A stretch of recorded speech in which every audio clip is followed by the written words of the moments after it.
Hello, everyone. We're live, right? We are live. And we are kind of late. Thank you, Adam Perry, for pointing that out. So good morning, good afternoon, good evening for some.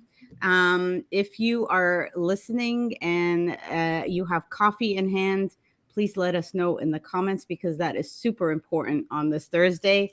Yes, cheers, cheers, cheers. Bruno is a tea drinker. But thank you for joining us for episode 1. We had number 0.5 last week. So, and huge comments on that one. But now we do have a name and we do have themes. And thank you for everyone that piped in and told us what they would like to discuss going forward. Brianna, I knew you would like the name because we had this discussion on Women in Event Tech Slack channel. So the name is Cut the Shit and Cue the Genius. So everybody's going through something, whether it's crappy or not, but we're here to cut through the crap.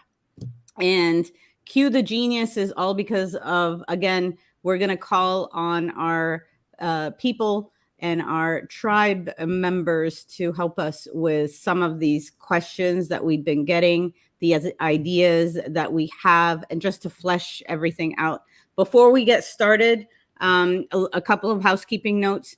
If you are within StreamYard, make sure that you log in and share your username and all of that profile information so that we can see who you are, unless you want to remain anonymous. Ricardo, that is awesome to have you here. Like, we have awesome people on this webisode.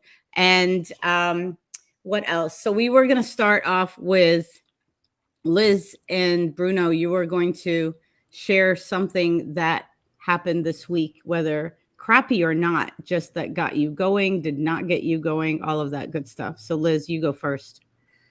All right, I'm going to start positive. I don't know why. I'm usually not that kind of person, but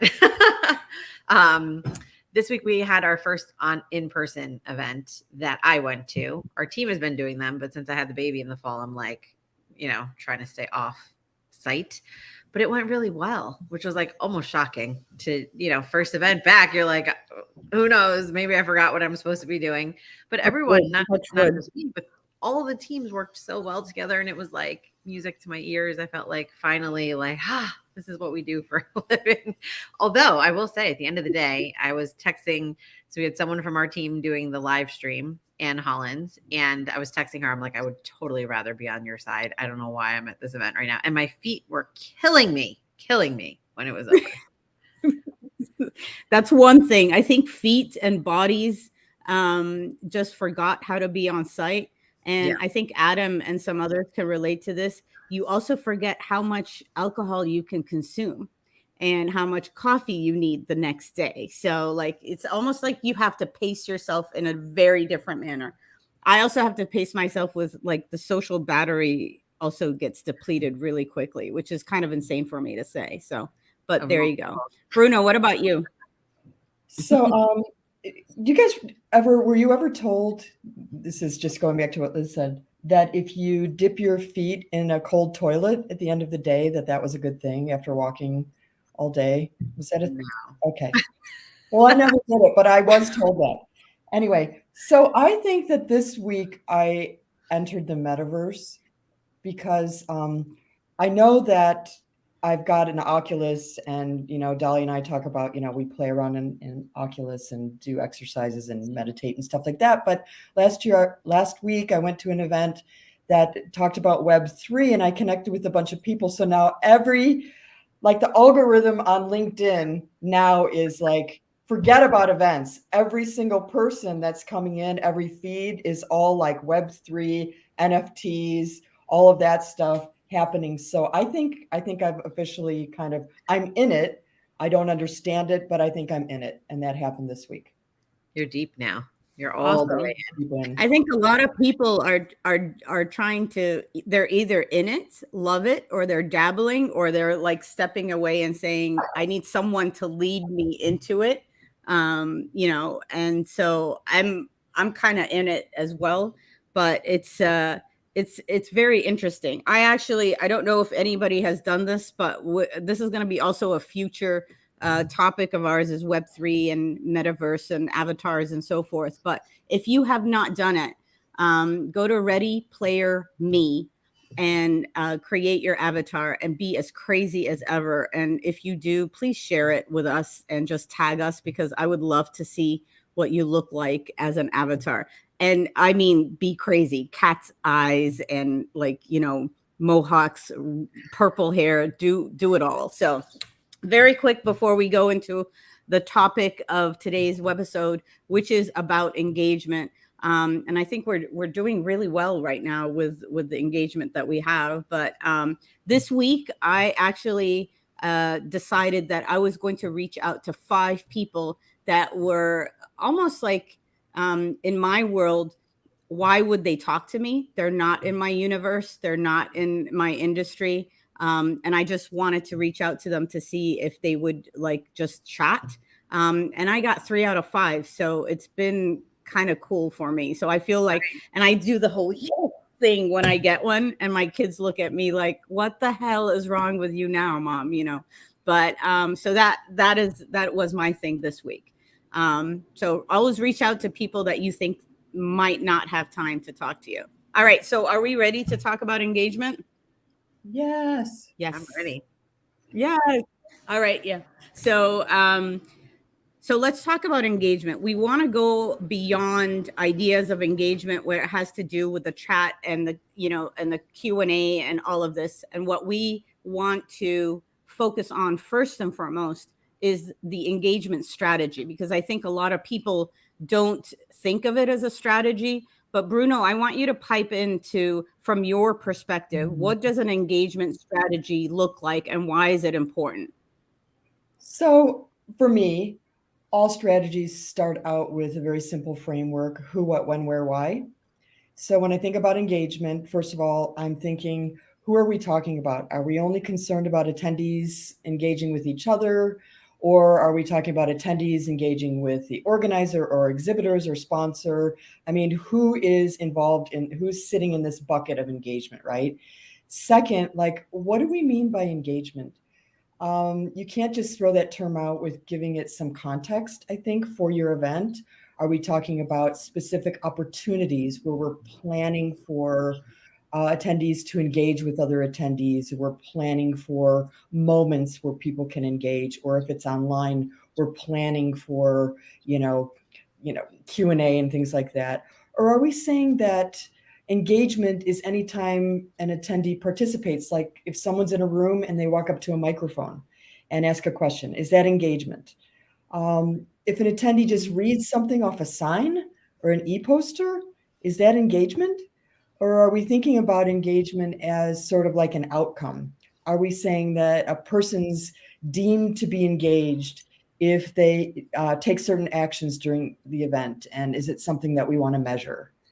Or are we saying engagement is when we actually make an impact, like we move the needle for a person, we turn the light on in their noggins, or they're in a now altered state. They came in disengaged and they left engaged. Is it like that? So thinking about, what it is that we mean. And finally, I just want to go into the why. Why are we talking about engagement? Why is it important?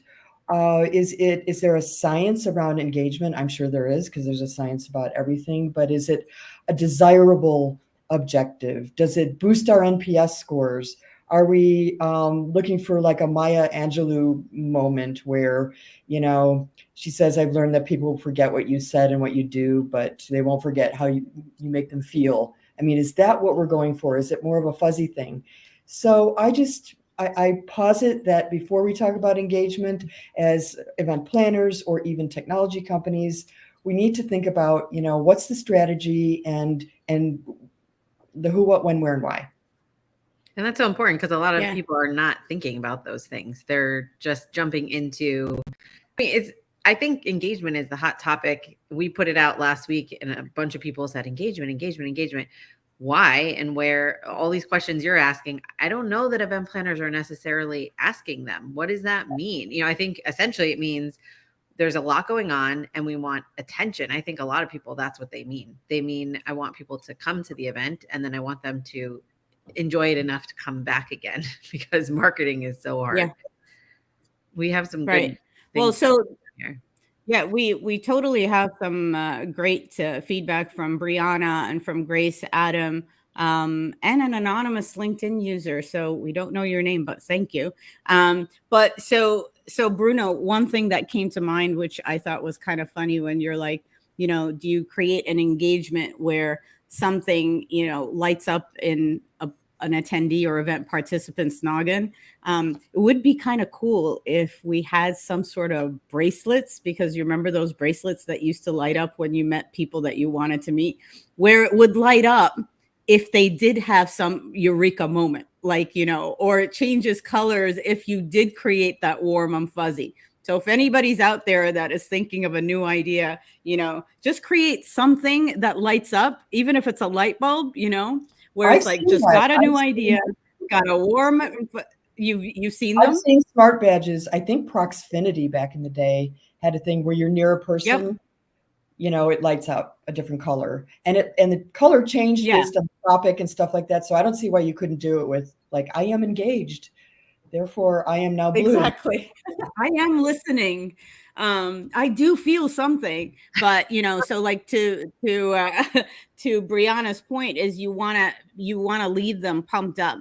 To Adam's point, though, is, you know, focusing on what they actually came to the event for. So like in my head, I steal construction paper and crayons from my kids all the time to just create like some sort of big maps of stuff.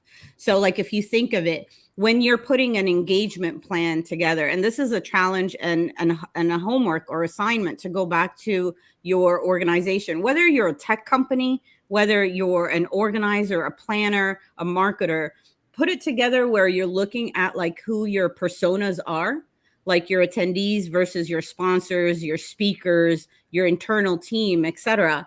And then figure out what do they want out of the experience? What are those points that you would want? And what kind of emotions you want to evoke in them, and how you're going to do it. Whether it's a networking opportunity, a surprise and delight snack box if it's virtual, a surprise and delight like drink of choice if you want, content that they want to consume or content they want to curate or co-create with you, for example. And then with that map, then what are the tactics you're going to take? Because I think what people forget is it's simple. Even when with the chat and the Q&A, we're always seeking to put in cheerleaders with the confetti guns in the chat, because that's part of the engagement. You need to put resources and people that are going to help you bring that engagement plan to, you know, to life, basically. So you have to think of it from different angles, different, you know, user experiences, because like what Bruno was saying, it's not the same for everybody. And I think that is one maybe faux pas that a lot of organizers say, I'm just going to do engagement and then that's it. So maybe mapping it out, that becomes a strategy and a plan layer on top of your run of show, you know, your whole plan, everything that goes. Does that make sense? Yeah.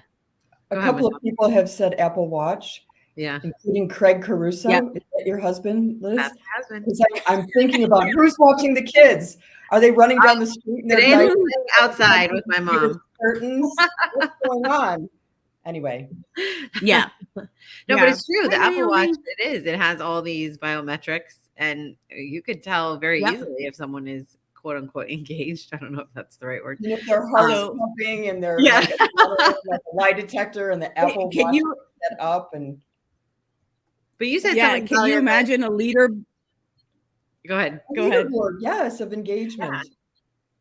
Craig, can you imagine a leaderboard with everybody's heart rates on it? It would be like a spin class, you know, like, oh my God, Adam's fired up. No, Naomi went, you know, and she's on top right now and stuff like that. So But Yeah. it's awesome. I mean, going back though to the engagement part and getting people pumped up, I think, and I'm not, if I'm not mistaken, and maybe someone else knows about this, it's the sentiment analysis that's going to kick in, where I think Zenus is also playing around with this. So it's not only the facial recognition, seeing if someone's happy with a speaker or, sulking or bored with Dahlia speaking on a session or something like that. But it's also about sentiment analysis in the comments used, or the emojis used, or how frequent it is. Because here's the other kicker: when you are really tapped into your strategy and your plan, then you look at your audience, you're able to bring out those ambassadors that can actually help you with the engagement.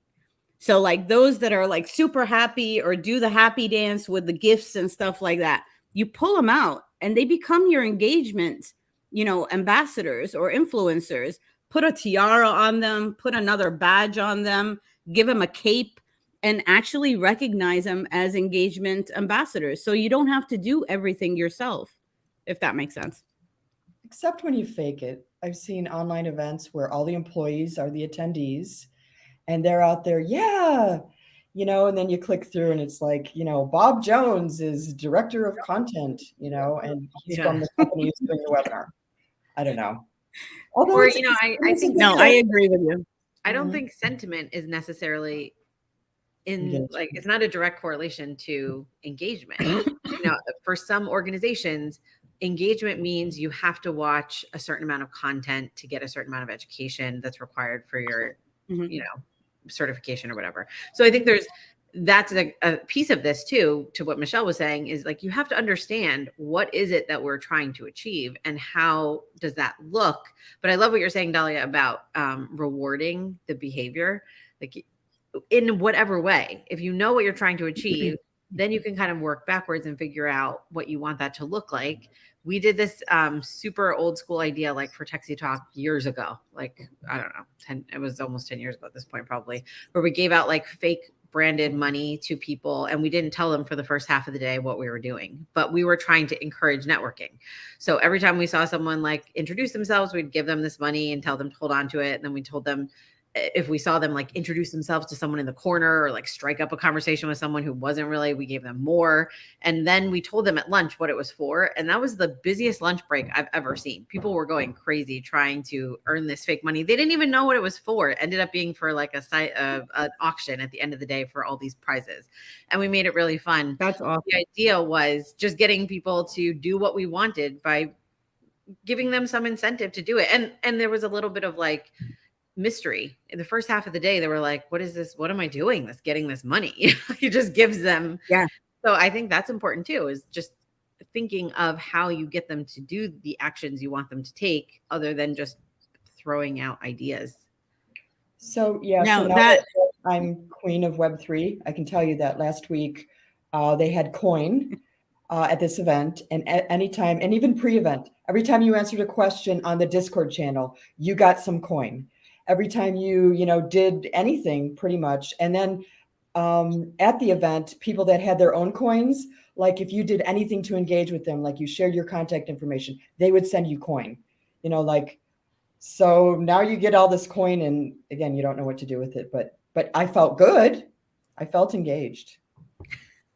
Yeah, definitely. I mean, so with the whole idea of having a plan, really focusing on what the event participant, and I say event participant so that we're not only focusing on the attendees, because sponsors, exhibitors, speakers, internal team, they all need some sort of plan and engagement, right? And tactics that go with what they're doing.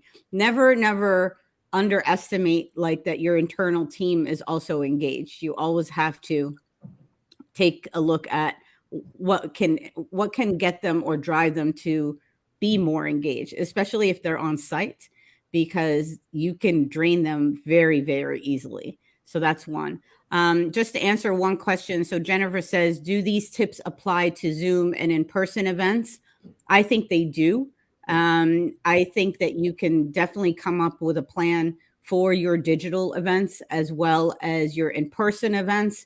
If you have hybrid events and hybrid audiences, meaning that you have a virtual audience at the same time as your face-to-face audience, there are ways that you can bring them together. You do not necessarily have to. I don't like to use the word hybrid because that's a different session for another time. But again, that big map that I was asking you to take a look at putting together, that's where you actually say, okay, what kind of venue your audience is in? Meaning, are they digital, or are they on a Zoom, or are they face to face? And then you map it out that way. So if we're trying to map all of this out, and we're going to be creative with you guys in a hot second, but one thing is your KPIs have to be solid. No more of this vanilla KPIs that we're seeing right now, especially when it comes to engagement, because how many people registered, all of this. Let's just think a little different. Like, we have to think of our KPIs very differently. And when it comes to engagement, to Liz's point, it's the content, if that's the driver, the networking, if that's the driver. What kind of KPIs, Liz and Bruno, would you suggest that people, event profs should look at right now when it comes to engagement? Go, Liz. I have some thoughts, but go ahead. Okay. I'm learning a lot from Bear Analytics. They rolled out some cool analytics tools, not just for engagement, but that is a component of things that they're looking at. I remember learning something from Bizzabo many years ago. If you're looking to measure satisfaction and that feel good, just ask the one question: would you recommend this event to a friend? And the answer is yes or no. And if you can say 97% of people would recommend this event to their best friend, that shows you some, that could be a KPI. But in terms of more specifics, I think it's also about, the number of interactions, the number, if you're virtual, we can look at the number of seconds someone spent at a booth, for example, with one of our sponsors. We can look at that in person as well, not to the same degree, but looking at those kinds of metrics, I think, is really important. And then also thinking about I think it's not just quantifying, but every time I hear someone say oh, the chat was really busy, I want to know with how many people, what was the percentage of your audience that was actually in the chat, unique people that were actually using it? Because I'm one of those people that I'd have my video off, but I'd be chatting the whole time, so really looking person by person to identify whether you're meeting your goals. And I think to whatever degree you can quantify them, better. But obviously we're still learning, but there's some really, yeah, totally. Especially there's so many data points. It's kind of, an excuse to say that you don't know if you've achieved your goal or not. Yeah, I think true. You stole one of my favorites, and I think about dwell time. That for me is the true, the truth. It is the truth, the one truth. I don't care how many, emoji, clapping hands and hearts and all of that stuff are going, because it's just so easy. It's almost like you don't even have to engage in order to press a button and just, send stuff out. But if a person stays, if that to me says something, that is a big KPI, and it's just one of the zillion metrics that you can measure. But that to me is probably one of the most important. I think that's a good point too, is that we don't have to be overwhelmed by the data. There are 1,000 data points, but there may be only 2 or 3 that tell the story of whether or not you're achieving your goals, not just from an engagement standpoint, but are you trying to sell a product? Well, then look at the sales of that product and see if it worked. I think a lot of people get overwhelmed. Oh my God, there's so many reports I could draw without, but you might not need all that. Mm-hmm. Yeah, I think we do overthink it. Bye, Tracy. But one thing is, I also think that we wait too long to ask for feedback and evaluations. So post, event surveys, I wonder if they actually work anymore. If you look at all the customer service, calls that you make to your providers, and they say, you're going to get a survey. It's all about me. I hope you give me good numbers and stuff. I'm like, Yeah. Steve, you were awesome. And because you did this, this, and that, I get the survey. I usually don't answer it. So I think part of where we need to do a refresh is figure out ways, whether it's in-person dialogue, conversations, or even in the chat, or even having the speaker say, was this good for you? Did you enjoy it? What else would you want as prompts within their content? Because I think content is going to be a driver of, was it engaging enough or not for the attendees, especially, that kind of feedback has to be baked into the whole journey, the whole experience, not to wait until, after the fact. And I think exhibitors and sponsors need hand-holding to figure out how they can receive feedback on the way they do sales, their pitches, how they like stand in aisles of trade shows, for example, or even on a virtual side, that they're not in the chat, selling themselves 200%. And that cast, nobody's going to come to their booth. Like, stuff like that. It sounds very basic, but it truly is the case. So, Brianna says, I literally saw a bathroom at an airport that asked on the way out what our sentiment was of the quality of the cleanliness. It was a happy face. Is it one of those buttons like that you push? And I was my kids are notorious for pushing all the buttons. So and who wants to push a button in a bathroom? Okay. Yeah, seriously, of all the places to put the buttons. Yeah. I was just thinking of that idea when we were talking, Dahlia. What if you had that at the end of like a sponsor booth? The sponsor booth, and then something that lets the user say whether or not this would be useful for them, whether they got the information they were looking for, or whatever questions you want to ask. But a lot of times I've tried to say to the sponsors, like, well, you're saying you didn't get a good return, but I saw your whole team by the bar the whole time. And I saw a lot of people walking by your booth where no one was engaging, and no one was, it's on them to some degree. Nobody was there. Yeah. But here's the thing. If they wanted to be at the bar, then they should have sponsored the bar. Or better yet, their sponsor area could have been a bar, because, I go to one show every year. It's electrical contractors, the biggest spot for everybody. And it's over the weekend. The biggest spot for everybody to hang out in is the bar. And they play sports, and it is the best conversation pod ever for a sponsor. So this is where you also have to think different. Hey, Donna, provide a few different ways for attendees to provide feedback. Then let them pick the feedback method they prefer. And why not ask that question in the registration? How do you want to give feedback? Like, why not? And I think that's where it needs to start. So we have 2 minutes. We have 2 minutes. Anybody have any cool, I know, doesn't it? Anybody have any cool ideas that they want to add on when it comes to different types of engagement, tips, tricks, in the comments, and then we're going to curate it and put it together for you, for those that had to jump off or those that are listening, so you can use it as a cheat sheet. So if there's any ideas, ladies, while we see the chat go on fire with comments?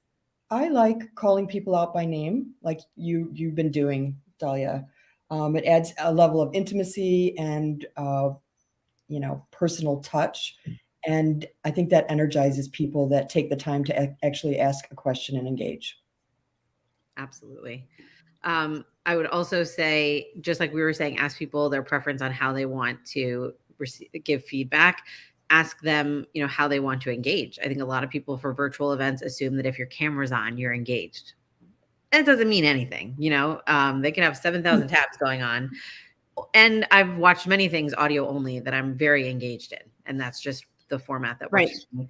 I think the other thing is create lots of fun opportunities. We talk all the time in the industry about surprise and delight. How do you work that into the things that you're trying to achieve? Whatever those engagement metrics are that you're going after, how are you rewarding people? How are you making those fun for people? I think that's super important. I want to see what people are saying too. Yeah. And Marin is right. Adding in the human like aspect and element is totally spot on, especially nowadays, because I think we're slowly coming out of the caves. I don't know about you guys, but you know what I mean. So in regards to, even extroverts were once introverts. Does that make them introverted extroverts? Maybe. But the thing about it is, use not only your staff, but use your ambassadors and also your partners in trying to tap into people's minds. How was the show for you? What do you think of the session? Would you want to hear the speaker again? That kind of evaluation or feedback, I think, will strengthen the way you plan and strategize your engagement going forward. And Adam is spot on when he says speakers having to wear hats seems to help. So this is where you have a power over how you want people to behave. So we should have like some sort of prop, maybe, ladies, next time, where we wear hats and then we have everybody wear hats while they're listening in next Thursday. Just saying. We'll see if that increases engagement. Yeah. No. I would pay money to not see getting- you wear a good hat. Me?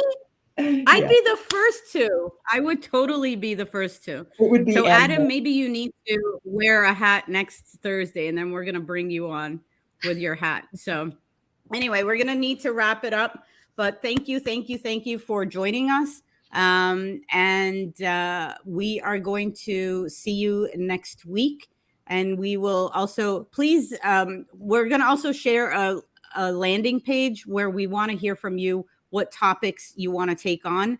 The shitty ones, the good ones, whatever it is. So like epic fails are all welcome, because that's how we learn. But more so than anything, we appreciate and love that you are joining us every Thursday. And thank you for everything. Have a great weekend as well. Take care, everyone. Bye, ladies. Ciao. Bye.